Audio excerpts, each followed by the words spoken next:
ऊस कारखान्यास तुटून गेला आहे. आता वेळ आहे खोडवा व्यवस्थापनाची.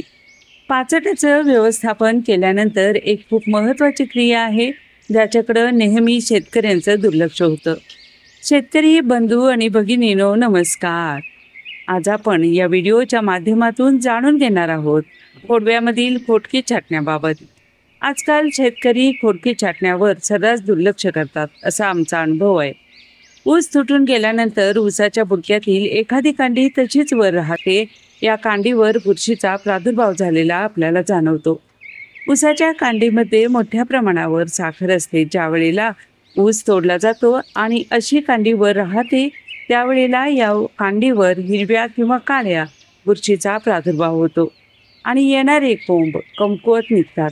जर ऊस तुटून गेल्यानंतर ऊसातील खोडकी जमिनीलगत छाटून घेतली आणि त्यावर बुरशीनाशक जसे की कार्बेंडिझियम आणि क्लोरोपॅरिफॉस ही फवारणी घेतली, अशा कांडीवर बुरशी किंवा कीटकांचा प्रादुर्भाव होत नाही. जमिनीखालून कोंब आल्यामुळं कोंब कणखर येतो. जमिनीलगतच्या खोडकी छाटल्यास खोडवा ऊसाच्या पिकाचा शुभारंभ मंगलमय होतो. जय हिंद. विवेक पाटील, सांगली.